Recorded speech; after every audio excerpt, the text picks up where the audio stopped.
Hello, everybody. Welcome back.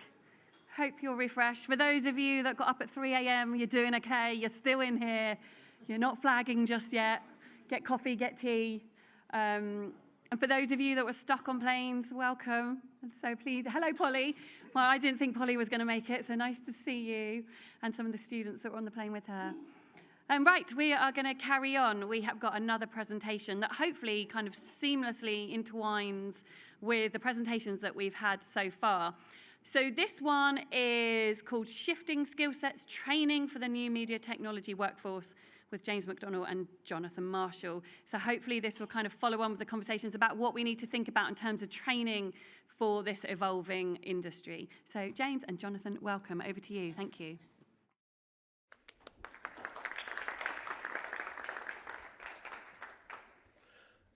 My name is James McDonnell, and I'm the director of a company called Tequate Limited. And not very surprisingly, we are a training and consultancy business. I'm Jonathan Marshall. I've actually worked in training for over 20 years, starting with BBC Academy, and now most recently with James. And I'll be covering some of the technical aspects of this talk. Over to you. So during this presentation, we're going to go through how the technology stack is rapidly changing and expanding within our industry, how that's broadening the skill sets that are required to enable technical projects, and the knock-on effects in difficulties caused in organizations being able to find the right people that they need. We'll also talk about the challenges that the industry is facing in finding the training that it needs, and how delivering training is having to adapt.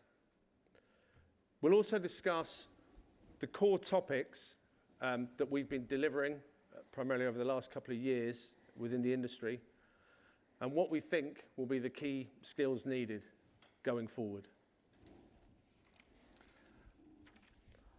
Okay, so a few observations. Some good news. In general, the content industry is doing better than it has for a long time. In fact, we've seen growth this year, and it's predicted to grow further next year. Take that with a pinch of salt, because a lot of this growth is due to a lot of the rise of the streaming. And one thing that is particularly interesting is in the US, for the very first time, a streaming platform has overtaken linear TV as the way people view content on a television set. Not a tablet or a phone, but on a TV. So now YouTube in the US is the most common form of content on a television set. But this still means the content market is still growing. And our challenge is to make sure that we follow it. And the three main areas I'm going to talk about from a technology point of view are the new platforms, the new technologies, and most crucially, the new business models that they open up. To exemplify this, I'm actually going to show you a job advert that we came across recently that some of you in the room may recognize, but I'm not going to name where it's from, to show the wide diversity of skills that are now required for somebody in the industry to be able to understand, to be able to cope with these new platforms, new technologies, and new business models. I'm not going to go through this line by line, but this is a job looking for somebody to be able to architect broadcast systems. But the things I want to pull out here, which are really important, are the fact they want broadcast and IP and IT skills. They want to understand SDI, traditional broadcast, along with new cloud-based infrastructures. Familiarity with kind of CI/CD workflows and things like content delivery networks. This would usually have been several people in a team, and now they're looking for generalists who can understand this in one person. And this reinforces some of the themes that have been mentioned already about how micro-learning and evolving skills within a workforce is really important. You can't rely on there just being a broadcast specialist and a cloud specialist. You need to be a generalist now and understand all these new technologies as and when they evolve. Now, why has this happened? Well, back when I started, it was dead simple. It's quite lucky. When I started in the BBC, the kind of late 90s, there were only a few channels. Everything was linear. Everything was point to point. In fact, you could probably learn everything you needed to know about broadcasting. In fact, you did. BBC would teach you everything you needed to know in 10 weeks from glass to glass, meaning the glass of the lens to the TV. You knew everything. That's not possible anymore. Now, with the rise of streaming technologies and the need to have everything everywhere and on-demand content, it's becoming far harder to be able to teach all of that content at the same time. Technical staff now require strong knowledge not just of broadcast, but of networking, cloud infrastructure, compression technologies, CDNs, multi-device, and increasingly AI, cyber, and other technologies I'll talk about a bit later. I'll come on to these themes again after James has talked about our approach, but I just wanted to set the scene of why we are in the world as we are now. Back over to you, James. So what's our engagement in all this, and what do myself and Jonathan do? So Tequate provide training, but our specialism is in providing very highly customized knowledge solutions, both training and technical consultancy, depending on what's required. And myself and Jonathan have actually worked together over about 15 years. Tequate's been running for 4 years now, well, 5 in total. And in that time, we've been exposed to pretty much every type of company and team that you might find in the broadcast media technology ecosystem. So we've worked with set-top box and television manufacturers, access equipment providers and infrastructure companies, vendors and solution providers, and including training on vendors' own solutions, and of course broadcasters and playout. So our ethos has always been to provide training that's as highly targeted as possible, that's allied to the specific aims relating to projects and initiatives rather than off-the-peg solutions. And we have a very wide remit of what we cover. That would include core modern broadcast technologies, all of the usual suspects, but also software development and cloud architecture for media, as well as niche areas where required, 5G and IoT, optical transport, and I'm sorry to say it, yes, of course, AI and machine learning. So what are the key benefits of taking a customized approach? I thought I'd take a little bit of time to explain some of the process and the benefits it delivers. One of the biggest challenges, actually, for organizations that we work with is that in the midst of high-pressure work that they're carrying out, teams that are constantly under the cosh, team leaders and management often have trouble finding the time to even assess what the current skill levels are across their technical silos. One of the services that we provide is to provide a forum for open discussion with stakeholders and proposed delegates, where people can actually discuss in an honest way what some of their weak points are. Now, you would think that this is stuff that would be, happen readily within organizations, but the reality is it doesn't. Wherever we can, we're going to align our training through the lens of the current and upcoming projects and initiatives that our customers are working on. And we'll go as far as to examine schematics, look at their workflows, and base the training on the real-world tools and vendors that exist in their technical workflow, so that we can build maximum relevance and that the staff who attend come away with actual real-world practical skills based on where they live and not theory. Need to go on, Jonathan. One more. By streaming training into various levels and silos, you can design training programs in such a way that everybody on completion has a common, though not necessarily identical, skill set, and importantly, a common language to discuss projects and technical problems. And that's only possible through doing the work of the initial audit and alignment. We also lean on the real-world experience of people like Jonathan to ensure that the training is dynamic rather than static and highly flexible. And we respond to questions and potential changes of direction in the delivery rather than sticking slavishly to a script that's been agreed before by their stakeholders, who often don't know as well as they do exactly what's needed and emerges in the course. And what we're trying to achieve is buy-in. By creating this detailed process of discussion and back and forth, we aim to get management and all of the participants fully engaged and energized during deployment, as they rightly feel that they've been involved in every step of the way in curating their own training solution. We encourage group discussions during deliveries and allow the conversations to determine the direction of travel. And this often fosters the discovery of novel solutions and workarounds, especially in hands-on sessions. And finally, the end result of this is positive team culture. It builds strong teams with common goals, shared purpose and aligned skills. So after talking about all of these positive benefits of training, I'm afraid we have to have a little bit of a reality check. If we ask ourselves why the industry isn't leaning more on training as a solution, when we know that there's a well-documented skills gap, why aren't we using training as a lever to raise teams up?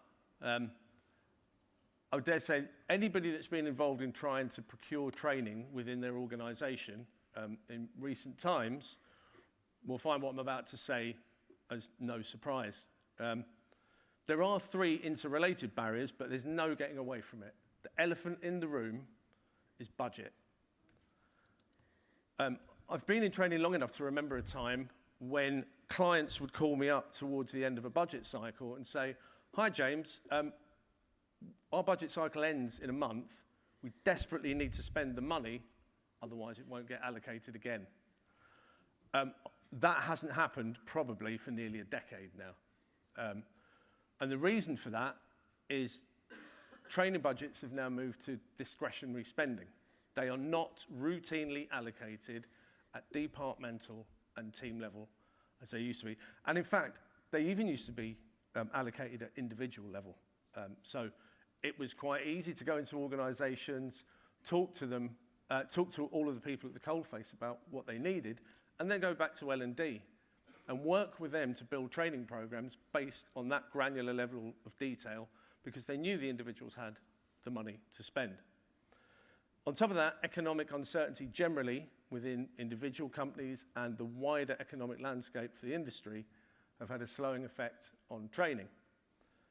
It's easy to put a red line through training if your budget holders are guarding their budget like smog and they just don't want a penny going out. The other big pressure is that technical teams have far less bandwidth. As we heard earlier in one of the talks, everybody's being told to do more with less. Teams are under massive amounts of pressure. They have very tight deadlines. There is very little slack in their schedules. And the effect of that is that often it's actually very difficult for management and team leads to even find the time to discuss training. It can take many months to get to the point where you have that initial discussion. So for training companies, the pressure to deliver tangible return on investment is greater than ever. One of the key knock-on effects for us is that it's necessitated sessions becoming shorter. This is partly referring back to the slack I was talking about. It's hard to take teams out of operational duties for long periods of time. And also there's a budgetary pressure. Shorter training courses cost less money. And so we've seen a fairly rapid reduction in the duration of our average session between 2019 and 2024. 2019, the average session was 3.7 days. In 2022, it was 3.1. And now we're down, based on last year, to 2.1 days on average. And actually, we run many one-day sessions and even half-day sessions now. We had an example of infrastructure client who had a program that was multimodal, lots of different modules, and we were training about 50 people. It ran over 6 months as one-day sessions with us traveling up and back to deliver each one-day session in situ, because it was the only way they could find the time to get their people through the training. We've also had to modularize our training portfolio. What I mean by that is instead of having, in the past, we would have had lots of lengthy courses and people could look at those and see what appealed to them, we now have a large array of modules that can be treated like a menu, And the idea of that is just to make it easier for people to look and quickly identify areas that might be of interest. The final change to how we're operating is in recent times, we've been deploying training to clients with a hybrid model. So initially, we'll do live training, whether that's in situ or it might be a live virtual course. But then we do recordings, which are then taken away and modularized into short sessions that can be consumed as self-paced learning, which the organization might buy in its entirety or buy as licenses. This is especially useful where you've got a large number of people that need to be trained, but live delivery costs are seen as prohibitive. The advantage of this approach is that you get all the benefits of having the training initially customized rather than buying an off-the-peg e-learning solution, but you get to consume it fractionally further down the line. It also means you can incorporate feedback during the deliveries and from evaluations into the final self-paced learning that you create. So James has talked a bit about how we do it. I want to talk a bit about what it is we actually do. As I mentioned before, I'm a technologist. I am quite passionate and enthusiastic about technology. In fact, I've been described as infectiously enthusiastic on some of my courses, which I'll take as a personal compliment. And what I want to share with you over the next few minutes is some of the core technologies we found that are still relevant, but also where I believe that's going over the next few years as well. And I think they echo with some of the previous talks as well. So it won't surprise you to know that we cover the kind of whole gamut of technologies from vision-based technologies, things like HDR, UHD, next-generation audio, but also the way we distribute the content, whether it's broadcast-based or IP-based, or a combination of the two. The codecs and players are always evolving and offering new opportunities to get better or faster or more involving content to the end users. And as I mentioned before, we have to address the new monetization models this gives us. With all this new technology being connected over IP networks, we now know way more about the end users and can tailor both content and advertising towards them directly. And just the overall ecosystems themselves are evolving over time. But the important point about this is it all still underpins is we can't get around the fact that no matter how new the technology is, we're still dealing with pictures and sound, and going right back to audio-video fundamentals is really important, because the one thing that hasn't evolved are our eyes and our ears. They've been the same for as long as I can remember, and we still have to go back to those. But what we are realizing is these are not just technical courses anymore. We're finding that we're actually structuring these courses, not just to technical staff, where we can do deep dives in any one of these areas, but also at less deep levels, so that the sales teams and the managerial teams can understand them. Quite often, these acronyms and initializations are used throughout organizations without people really understanding what they mean. And we want to try and demystify that and help everyone within the organization have the same language. So more details on these can be found on the QR code at the end, so you can go into those more if you need to. But what I did want to share was where we see things going in the future. And three main areas that I think are important are firstly, hybrid services. Now, hybrid means a lot of things to different people. What I mean by that is this ability to leverage the balance between both broadcast technologies and IP technologies. There's multiple ways to do this. I've brought out a couple of DVB initiatives that allow us to do that, but there are many others. And we're seeing more and more that balance is really important within organizations. Whether these are streaming companies who've come from predominantly an internet background, or whether these are traditional broadcasters who are moving more into the streaming side. Hybrid services are becoming more and more important. Secondly, efficiencies is another really big thing across the organizations. And we believe, as other speakers have as well, that one of the big benefits of AI and machine learning is to try and find new distribution channels that may be more cost effective, or by finding more efficient workflows within your existing distribution channels. And there's some really interesting tools and techniques that we're now looking at to help companies leverage that. And finally, in a world that's becoming more and more connected and where more and more the content is valuable, is the content protection and cybersecurity. Last year, in fact, about this time last year, EBU launched a new initiative called Security for Media, which is designed to start looking at how cybersecurity can be adapted to our industry and our markets. And we're really interested in being involved in that and helping broadcasters and content owners understand their ways around it. as well as broader directives like RED and the Cyber Resilience Act, which are there to help protect consumer devices from being, like televisions, phones and tablets, from being vulnerable to cyber attacks. Okay, we're slightly short of time, so I'm going to go through some of the headlines relatively briefly, and then I'll hand back to James to wrap up. The takeaways from this, you can read them yourself, but we believe the pace of technological change will continue to increase, and that means that your workflows will have to move with that. And this idea of incremental continuous learning, I think, is key to that. Multi-vendor IP solutions. This comes back to the hybrid solution. There is no real one vendor that can do anything anymore. So this idea that we'll have to be issues is working with workflows that will have multi-vendors and different touch points is one of the key issues to be resolved. And along with that is understand the implications of cloud deployments.